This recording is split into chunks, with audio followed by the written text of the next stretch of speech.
नमस्कार, आप देख रहे हैं पीयूष खबर बिहार। प्लीज सब चैनल को सब्सक्राइब और शेयर करें। हुई है वो सब पार्टियों ने मिल के ही किया है। क्या आपका पार्टी टिक पाएगा वहाँ से? जी बिल्कुल टिक पाएगा, इसलिए कि हम लोग का जो पार्टी है इसमें युवा विचारधारा है, युवा जोश है और काम करने की क्षमता है और जज्बा है। तो हमको लगता है कि हम अपने जज्बे और क्षमता पर ज़रूर सफलता हासिल करेंगे और बक्सर को धार्मिक, ऐतिहासिक और भौगोलिक रूप से एक नई दिशा देने का काम करेंगे।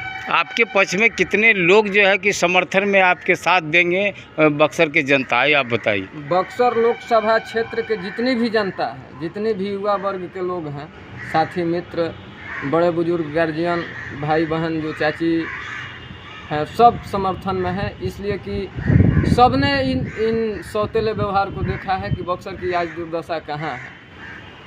बक्सर जो है, बिहार जो है जातीय समीकरण पर चुनाव लड़ा जाता है और जात के ही लोगों को ज़्यादा मने उसका वोट पड़ता है। क्या लगता है जिस आप वर्ग से आते हैं, आप ही का वर्ग से मिलेगा कि तमाम लोगों के समाज के से मने आपका? पहले अशिक्षा हुआ करती थी और अब के जो युवा हैं वो शिक्षित हो गए हैं। अब की बार जो भी मतदान होगा बक्सर के साथ साथ पूरे बिहार में भी जितने भी मतदान होंगे, युवा वर्ग शिक्षित हो गया है और शिक्षा के आधार पे इस बार जाति और पार्टी से ऊपर उठ के लोग अपना मतदान करेंगे।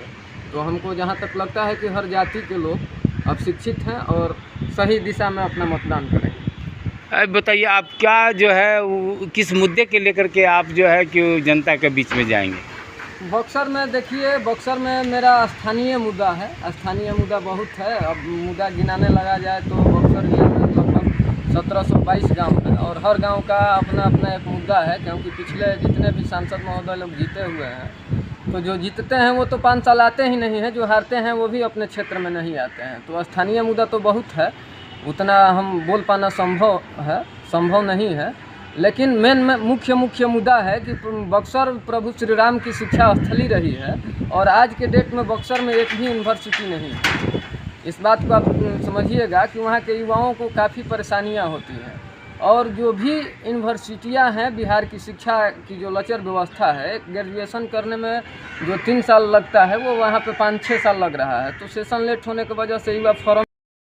धन्यवाद करता हूँ और प्रणाम करता हूँ। आप कह रहे हैं कि रजनीश तिवारी के लिए मैं चल के बक्सर से आया हूँ, तो आप समझिए कि इतनी तपती धूप में अगर एक युवा बक्सर से चल के आया है इनके लिए, तो फिर बाकी बक्सर के युवाओं और जनता में क्या प्रतिक्रिया और आक्रोश पल रहा होगा, जिसकी वजह से वो एक नए चेहरे को देखना चाहते हैं। और जहाँ तक आप कह रहे थे अभी कि युवा हैं तो क्या कर पाएंगे, युवा है तो युवा ही प्रौढ़ावस्था और फिर वृद्धावस्था में जाता है, तो युवा अपने साथ बाल्यकाल और शैशवकाल दोनों चीज़ों को मिश्रित करके युवा अवस्था में आया है। और जब युवा अपनी अवस्था में आता है तो फिर सब कुछ बदल के रख देता है। मर्यादा पुरुषोत्तम श्री राम जब युवा अवस्था में आए थे तभी वो राक्षसों का वध किए थे और एक नए समाज का निर्माण किए थे। तो आपकी जो भी संशय हैं मन में कि युवा क्या कर पाएगा, तो युवा जब अपने पे आ जाए तो युवा जिधर युवाओं की शक्ति चलती है उधर पूरा जमाना चल जाता है। संशय नहीं है, हमको कहने का मतलब है कि वहाँ बड़े बड़े दिग्गज लोग अभी भी प्रेजेंट में लड़ाई लड़ रहे हैं और भाजपा के एनडीए का है।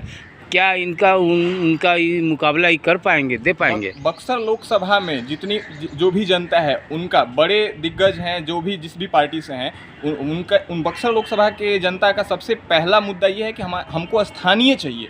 क्योंकि अभी पिछले बार जो सांसद थे हमारे वो कहीं और के थे, बहुत सारे ऐसे विकास के नाम सपोर्ट कर पाएंगे और इनके सपोर्ट में आप लोग कितना आगे चल करके इनके लिए आप हर घर हर जन के पास में जाकर के इनके लिए वोट मांगेंगे? तन से, मन से, धन से हम इनके लिए व्यक्तिगत नहीं, बक्सर के नव निर्माण के लिए एक ऐसा स्थानीय नेता चाहते हैं जो कि हमारी सुने, न कि अपने गृह जिले की सुने। तो हम इनके लिए, हम अपने भविष्य के लिए, अपने अगली पीढ़ी के भविष्य के लिए बक्सर की जो जनता है वो इनको चुनेगी। और जहाँ तक सवाल है कि कितने लोगों तक हम पहुँच पाएंगे, तो बक्सर लोकसभा के एक घर तक हमारी आवाज़ जाएगी, एक घर तक हम पहुँचेंगे और उनको जागरूक करने का काम करेंगे कि आप अपने मतदाताओं से भी कहेंगे कि आप अपने बीच के अपने स्थानीय कैंडिडेट को सपोर्ट करें और वोट दें, ताकि हमारा बक्सर का एक नवनिर्माण हो सके और भविष्य जो है बक्सर का, जो अभी तक ऐसी लचर व्यवस्था में था जिससे कि बक्सर के युवाओं को पलायन करना पड़ता था, ये